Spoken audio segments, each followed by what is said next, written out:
नमस्कार, आप देख रहे हैं ईटी नौ स्वदेश। ईटी नौ स्वदेश की पहली सालगिरह पर हमारे साथ एक खास मेहमान आज जुड़ रहे हैं हमारे व्यूअर्स से और हमारे साथ बात करने के लिए।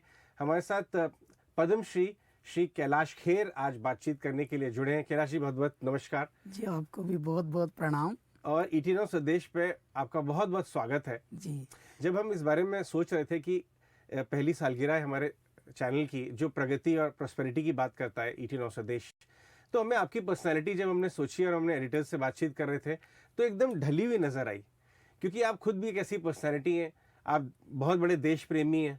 आप हिंदी भाषा का काफ़ी ज़्यादा सबको कहते हैं कि हमें फ़ख्र से हिंदी में बात करनी चाहिए, तो इसलिए हमारे मन में आपकी पर्सनालिटी एकदम जुड़ी। धन्यवाद। तो सबसे पहले आप ये बताइए कि देश में आपको अपने इनिशियल ईयर्स से आज आप इतना बड़ा कारोबार संभाल रहे हैं और एक बड़े कलाकार हैं, पद्मश्री हैं, देश भर ने आपको प्यार दिया है। आपको कुछ ऐसे बदलाव जो आपको देश में नज़र आए, क्यों आपको आज हमारे देश के बारे में आप इतना ज़्यादा पॉजिटिव हैं और इतना ज़्यादा आपको फ़ख्र महसूस होता है? जी, भारत एक ऐसी सभ्यता है अजय जी, इस पृथ्वी पर ऐसी सभ्यता में पृथ्वी के 3 चक्कर काट चुका हूँ, पूरे ब्रह्मांड के कह सकता हूँ, क्योंकि जब आप हवाओं में होते हैं तो आप नभ और पृथ्वी इन दोनों के बीच में होते हैं, अधर में होते हैं आप, तो आप उसमें भी बहुत समय गुजार चुके हैं। हमने इतनी फ्लाइट्स ले ली हैं, उड़ान इतनी भर ली है, जितनी जो कार्य करते हैं एविएशन के क्षेत्र में उनके भी घंटे निहित होते हैं, हमारे असीमित घंटों में हमने उड़ान भरी। तो हमने एक तरह से ब्रह्मांड के कुछ चक्कर काट लिए हैं। कुल 17 वर्ष के हमारे अवधि में, जो हमारी संगीत की यात्रा की अवधि है, 17 वर्ष, कुल 17 या 18 वर्ष हुए हैं। ऐसे इतने अल्प काल में तो अजय जी मनुष्य हमारे क्षेत्र में, क्योंकि हमारा क्षेत्र MBA, CA, इंजीनियरिंग ये वाला तो नहीं है जहाँ शॉर्ट 6 साल का आप अध्ययन कर लीजिए और उसके बाद शॉर्ट कैंपस रिक्रूटमेंट आपका होगा, तत्पश्चात आपके बड़े बड़े कारोबार भी शुरू होंगे, जॉब लग जाएंगी। हमारे क्षेत्र में चुनौतियों से परिपूरित एक महासागर आपके समक्ष खड़ा होता है, एक हिमालय खड़ा होता है समस्याओं का, विषमताओं का। हमारी ही समस्याओं जैसी ऐसे कई विधाएं हैं। देखिए, खेल भी एक ऐसी विधा है साहेब, और कला और संस्कृति की भी विधा ऐसी ही है। आपको कुछ भी पता नहीं होता कि अगले पल आपका खाना भी मयस्सर होगा कि नहीं, आपको तो उपलब्ध होगा कि नहीं। ऐसे में आप चल पड़े हैं जुनून लेकर कि नहीं, मुझे भारत का बनना है, भारतीय बनना है। जब मैं प्रारंभ में आध्यात्मिक गाने गाता था तो सब लोग चकित होते थे कि ये बालक किस तरह के गाने गाता है। जब दुनिया में चित्रहार आते थे तब भी हम चित्रहार से प्रभावित कभी इसलिए नहीं हो पाए क्योंकि हमें चित्रहार दिखता ही नहीं था, हमारे पास था ही नहीं ऐसा साधन। तो हमारा जो लालन पालन हुआ है वो एक आश्रम, एक गुरुकुल में हुआ, और हम दिल्ली की पैदाइश होते हुए भी दिल्ली में हम उत्पन्न हुए, परंतु हमारे जो लालन पालन हुआ है वो उस क्षेत्र में, उसी खंड में, मेरठ से लेकर हरिद्वार और ऋषिकेश तक। मेरठ में मेरे अल्पकाल जो 3 वर्ष मेरे बाल्यावस्था के शुरू के थे वो मेरठ में रहे, तब से मेरठ हमसे चिपका हुआ है। बहुत ही प्यारा लगता है क्योंकि वो भी गंगा और जमुना के मध्य में एक स्थित खंड है। और उसके बाद हरिद्वार और ऋषिकेश में मेरा यौवन, जिसे कहेंगे किशोरावस्था से जब आप यौवन को प्राप्त होते हैं तब आप गंगा नदी के तट पर एक आश्रम है परमार्थ निकेतन, मैं वहां गाता था। कैसे गाता था? क्योंकि मैं कर्मकांड सीखता था और मैं बहुत उथल पुथल की जिंदगी जी चुका था पहली। तो जब मैं वहां पहुंचा, यानी 20 या 21 वर्ष का होकर, तब मुझे ऐसा लगता था जैसे मैं कम से कम 1000 वर्ष का हो चुका हूं। इतने अनुभव मेरे ईश्वर ने हमें दे डाले थे। और अनुभव क्या होते हैं? अनुभव कभी कभी विषैले भी होते हैं, कसैले भी होते हैं, कटु भी होते हैं, मृदु भी होते हैं। हमारे हिस्से में कटु और विषैले और कसैले ये अनुभव आए, जिससे परमात्मा के हम जो आराधक हैं मेरे भोलेनाथ के, उसका प्रभाव ही ये है कि मेरे दाता ने विष पिया तो शिव कहलाए, और सारा यहाँ रोक लिया कंठ में, नीलकंठ कहलाए। तत्पश्चात पूरी दुनिया को बचाया, पूरी धरती को। जब त्राही त्राही मच गई कि ये तो पूरा जहर का एक नदी निकल आई, अब इसको कौन समाहित करेगा, बाबा ने हमारे बोला बावलो हट जाओ, और ऐसे गरल अपना पूरा यहाँ समाहित कर लिया और दुनिया बचा ली। तो मैं आपको इसलिए ये बात बता रहा हूँ, बहुत सारे प्यारे लोग आप जैसे हमसे पूछते हैं आप शिव के उपासक हैं, इसके पीछे का कुछ तथ्य बताइए। तब हम बताते हैं कि मेरे दाता ने कितने विष पिए परंतु अमृत इस धरती को दिया। ऐसे ही हम हैं, बहुत विषमताएं आई, बहुत कटुताएं आई, बहुत असफलताएं आई, परंतु हमें आध्यात्म की डगर छोड़नी नहीं थी। क्यों? क्योंकि हार ये ना हिम्मत, बिसार ये ना राम। और जब आप ऐसे होते हैं तो आपकी चाल बचपन में ही तय हो जाती है कि भैया ये इस उड़ान का बंदा बनेगा। तो इस तरह से कैलाश खेर निर्मित हुए। हम वहां गाते थे और जिस प्रकार का गाते थे उस प्रकार की गायकी से सब चकित हो जाते थे। फिर जब हम यहाँ मुंबई में आए तब तक हम 29 या 30 के लगभग हो चुके थे, ऑलरेडी 3-4 तिनके जो थे सफेद हो चुके थे। तो तब तक कुछ लोग हमसे पूछते थे, जब यहाँ पर हम किसी से रिकॉर्ड कंपनी से मिलते थे, क्योंकि यहाँ हम म्यूजिक डायरेक्टर से किसी से नहीं मिले कभी भी, रिकॉर्ड कंपनी से हम अपना डेमो सुनाने के लिए 1-2 से मिले, अपॉइंटमेंट बड़े मुश्किल से मिला। तो वो बोलते थे no it is not a hero kind of voice, it's not going to work, sorry. अंग्रेजी में ऐसे बोल के, क्योंकि जितने भी एक्सपर्ट हैं वो अंग्रेजी में बोल के आपको हल्के में हटा देते हैं। ये है जीवन का सत्य। परंतु जैसा मैंने कहा, हार ये ना हिम्मत, बिसार ये ना राम। यदि आपको अपने देश पर, यदि आपको अपनी माटी पर, यदि आपको अपने आराध्य पर, यदि आपको अपने परमात्मा पर अटूट विश्वास और यकीन होता है, तो मेरे दाता चम्मच लेके भागते हैं पीछे, ले बेटा एक और देसी घी पी ले बेटा, ऐसे दौड़ा दौड़ा के पिलाते हैं फिर। अच्छा, लेकिन आपको अडिग होना पड़ता है तपस्या में। इसका परमार्थ उदाहरण जो इस वक्त आप साक्षात देखते हैं, हमारे नरेंद्र मोदी जी हैं, हमारे प्रधानमंत्री जी। देखिए कितनी विषमताओं से ऐसा मनुष्य आया है। इन्होंने ख्वाबों में भी कभी संसद भी नहीं जाने की सोची होगी, लेकिन जिस दिन गए मस्तक टेका। आज तक हमारे देश में कितने प्रधानमंत्री आए हैं, आपने कभी देखा हो कोई केदारनाथ गया हो, कोई बनारस के घाट पर आरती करने गया हो? बेइज्जती लगती है।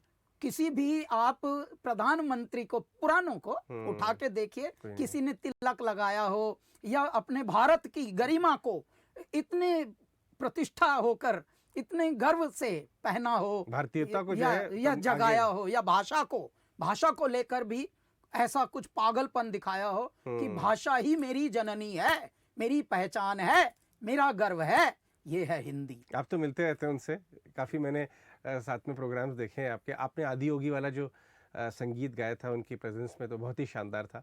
मैं आपसे एक बात पूछना चाहूँगा कि कुछ सालों से हमने देखा है कि आपका संगीत बहुत प्रभुमय हो गया है। हालांकि लोग हमेशा आपको सूफी बोलते थे, लेकिन आप इस समय जो कमर्शियल भी चीज़ें कर रहे हैं उसमें प्रभुमय है बहुत आपका मंत्रों के उच्चारण वाला संगीत सुन लीजिए। कैसे ये हुआ? ये क्या होता है, जिस प्रकार से आवश्यकता आविष्कार की जननी होती है, इसी प्रकार से हम सब जो हैं वो क्या हैं, हम सब एक ऐसी यूनिट, एक ऐसी इकाई हैं जो ईश्वर चला रहे हैं।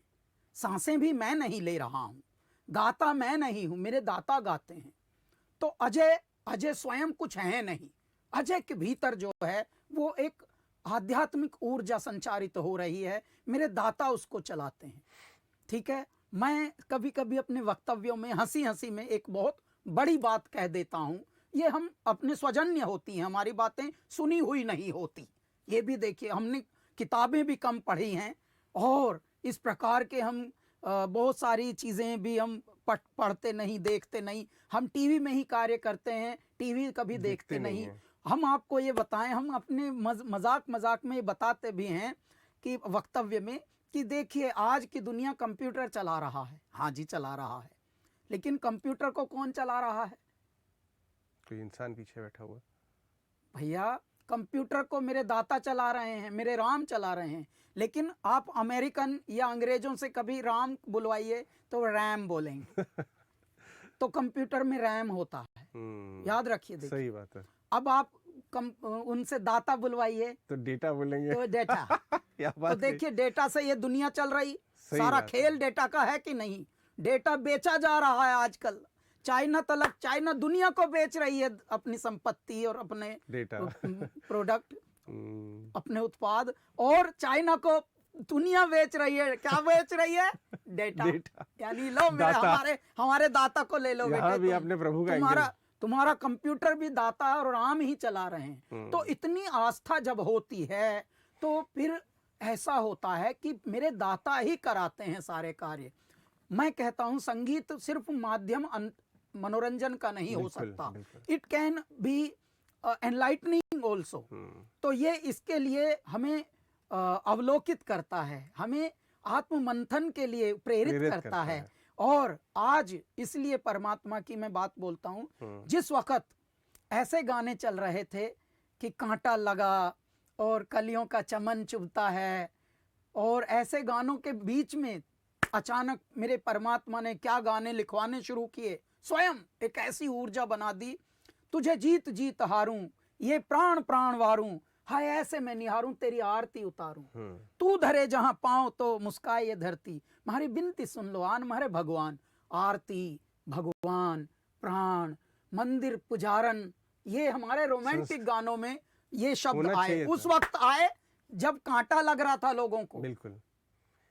तो अगर ऐसे समय में मेरे दाता ने ऐसी रचना रच दी कि रोमांटिक गानों में भी सैया और चांदन में तेरी दीवानी, उसमें भी परमात्मा का ही वासा दे दिया, हमारे रोमांट में भी ईश्वर का वासा होता है। इसलिए जो समय की ये पुकार है, मुझे लगता है मेरे दाता ने, मेरे परमात्मा ने, मेरे भोलेनाथ ने, मेरे महादेव ने ये रचना रची है कि इस वक्त इस पृथ्वी को क्या चाहिए।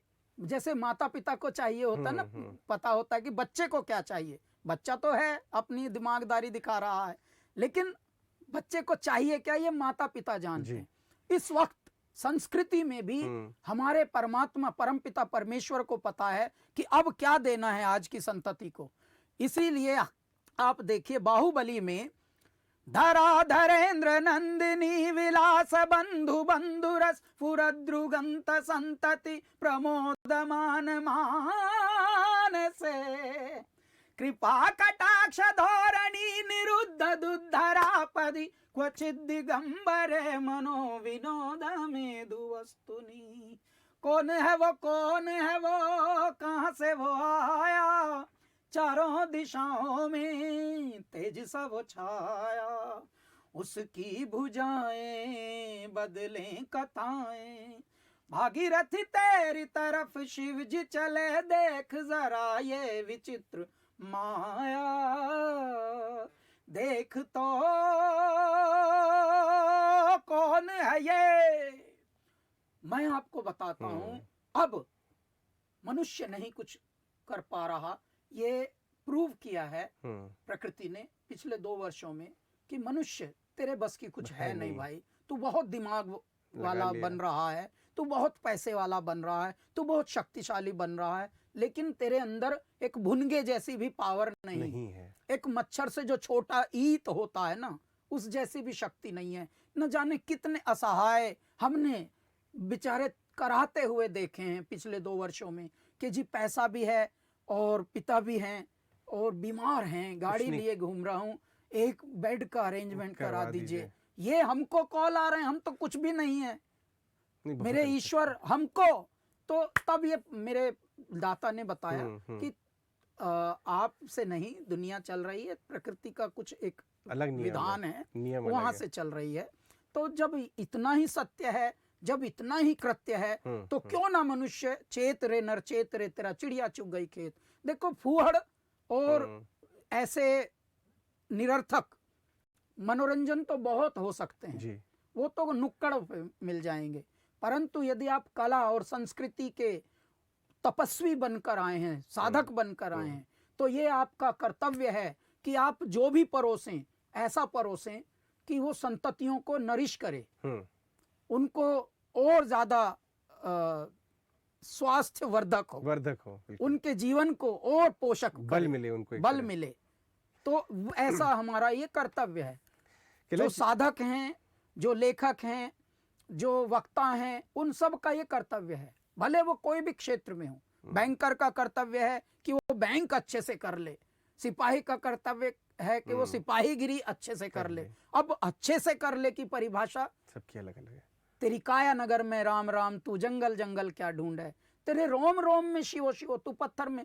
देखिए, न्यायालय तो आप जा रहे हैं, पर आप परमात्मा का न्यायालय आपके अंदर है। आपको कभी जाने की जरूरत नहीं। आप अपनी आत्मा से पूछ लीजिए कि आप जो अगला कदम ले रहे हैं वो गलत है या सही। आपकी आत्मा जज बनकर बताएगी कि तू बेटे बहुत घटिया आदमी है और बहुत ही जलील आदमी है और तू तुझसे नीच हरकत कोई और है ही नहीं। लेकिन एक्सेप्ट करना, क्योंकि आपकी जो आत्ममुग्धता है आप उसे एक्सेप्ट तब तक नहीं करेंगे जब तक आप बेड पे ना पड़ जाएं। जब तक देखिए, अभी मैंने कल कोई कहीं से एक लिंक आया न्यूज का हमारे फोन पर, तो एक कोई क्रिमिनल था जिसने कोई क्राइम किया होगा, उसको पुलिस ने पकड़ा होगा।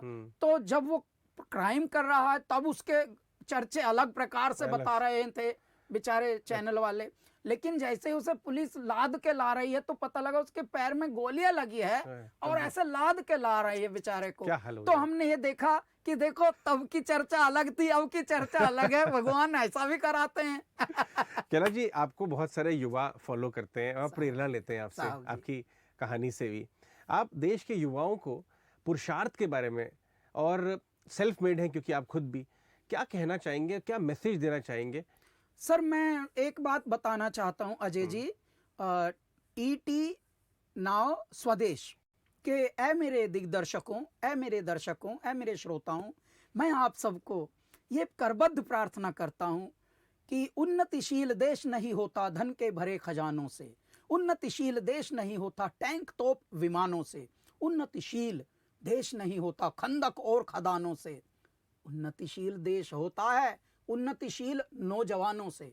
तो ऐ मेरे नौजवानों, यदि आप उन्नतिशील हो गए तो ये बात बदल जाएगी। मेरा देश और भी, आज तो खैर बात ही रंगत ही अलग है, लेकिन और भी इसको महान से महानतम की यात्रा आप करा सकते हैं, विकास से विकसित की ओर आप करा सकते हैं, विकासशील से।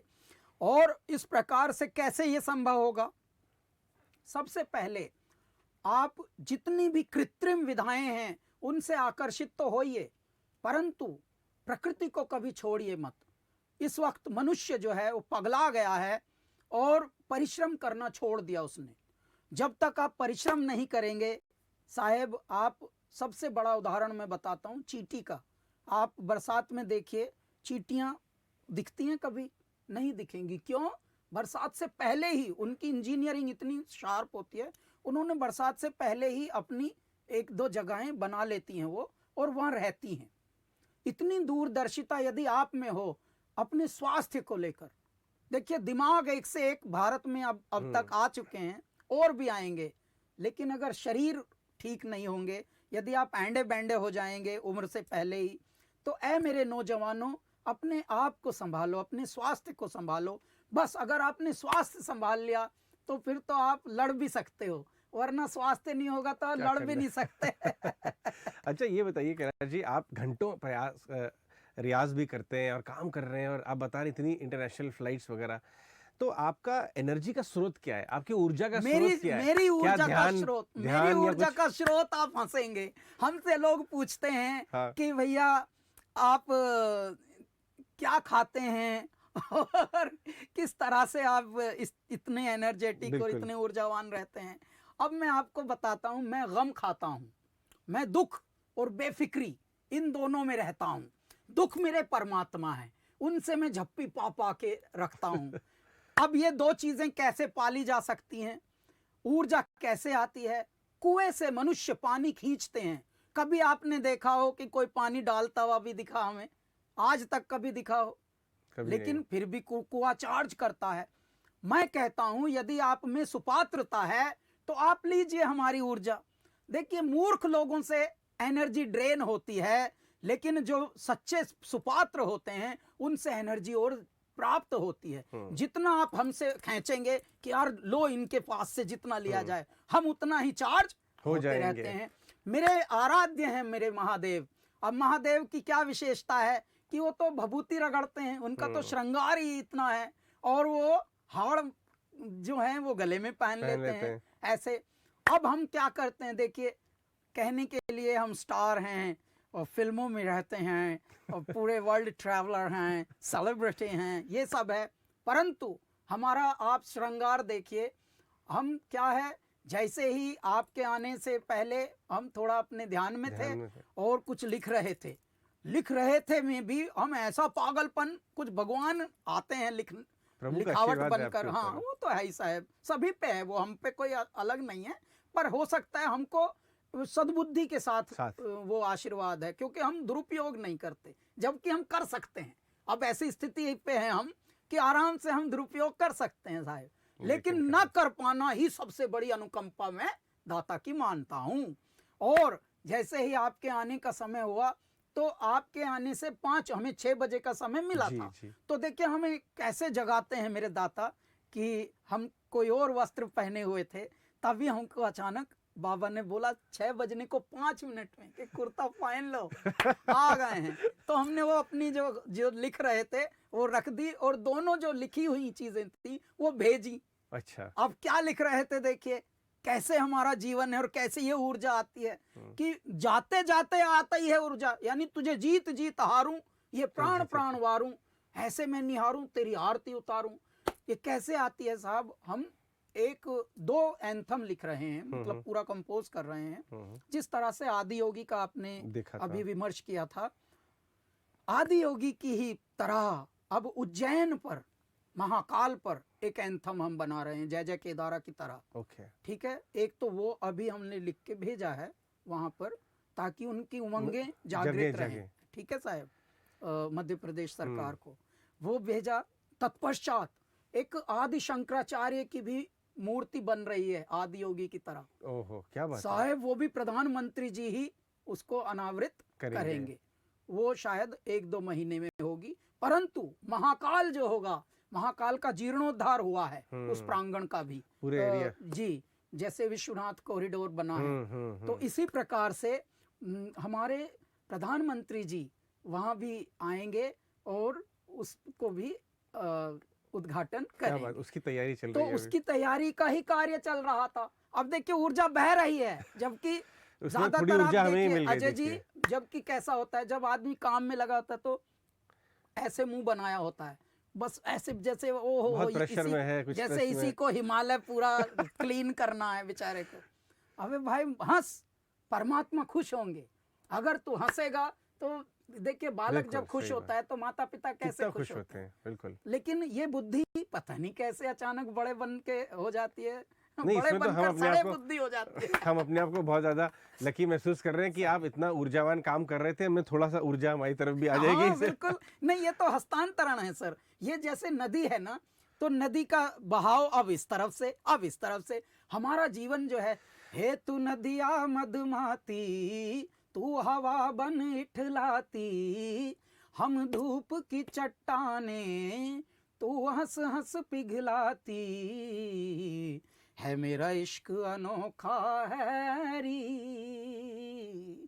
बस जताना नहीं आता, हाँ बताना नहीं आता, है मेरा इश्क अनोखा है री। क्या बात है। एक आखिरी सवाल जाने से पहले, कि आज आपके ऊपर प्रभु का हमेशा ही आशीर्वाद रहा है, लेकिन आपने पुरुषार्थ से आगे बढ़े।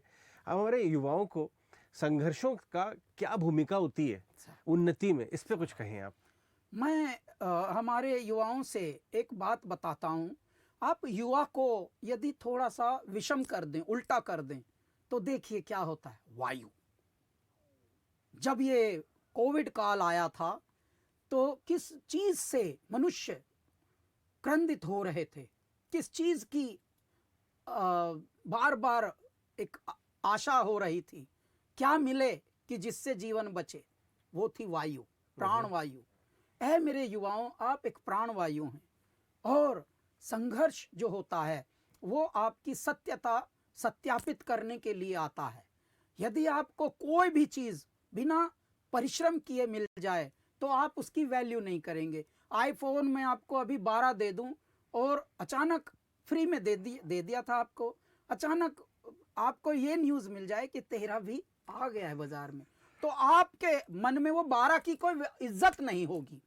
परंतु यदि आपने आईफोन 6 तलक के लिए एफर्ट्स किए हैं, पापड़ बेले हैं, और आज जब बाजार में 13 घूम रहा है, आप 6 लेकर इतने पावन अपने आप को मान रहे हैं कि मैंने पापड़ बेले, मैंने मेहनत की, मैंने पैर दबाए गुरुओं के, साधकों के, यहाँ से मुझे थोड़ी सी दक्षिणा मिली, अब मैंने आईफोन 6 लिया, तो इज्जत होती है। इसलिए जो भी आप मेहनत करके अर्जित करते हैं, उसका जो सुकून होता है, उसका जो दिल में धन्यवाद भाव जन्म लेता है, वो बड़ा होता है, उसका संतोष बड़ा होता है, उसका आप ये समझ लीजिए, ये कह सकते हैं कि सेटिस्फैक्शन लेवल जो है उसका बड़ा होता है। इसलिए ये जो बिना आपके जीना भी आसान नहीं, जहाँ विपदा ना हो समझो वहाँ भगवान नहीं। तो ऐसे में यदि संघर्ष आता है तो वो आपको बनाने के लिए आता है। ये जो चमकदार हमने कड़ा पहना हुआ है किसी धातु का, इसका नाम है चांदी। ये मैंने 1000 डिग्री में पिघलते हुए देखा है। ये पानी की तरह जैसे शीरा उबल रहा हो, ये वैसा था पहले। देखिए उबलना पड़ेगा, जो दाना मिट्टी में गलता है एक दिन वही फलता है। क्या बात है, क्या बात है। तो जाने से पहले ईटी नाउ स्वदेश बढ़ो देश के साथ हमारा मोटो है हमारे चैनल का, उन देश की उन्नति हो और उसमें आप कैसे भागीदार बने, ये हमारा मोटो है ईटी नाउ स्वदेश का। तो अगर आप कुछ शब्द आपके मन में ईटी नाउ स्वदेश और उन्नति को लेके बढ़ो देश के साथ देखिए, उन्नति के लिए तो हम पहले ही बोल चुके हैं युवाओं, कुछ अगर गा के देश। हाँ, अब गा के ये बता देते हैं कि ऐ मेरे युवाओं, जुनून का नाम ही युवा है, उस जोश का नाम ही युवा है, वरना ऐसा कोई युवा आज तक मुझे बता दो पूरी दुनिया में जो ढीला पड़ा हो, वो युवा हो ही नहीं सकता। क्योंकि देखिए, कहने के लिए तो किसी भी आयु में आप हो सकते हैं, लेकिन किसी वायु में अगर आप नहीं है तो युवा नहीं है। तो आपके जुनून को मैं समर्पित करता हूँ।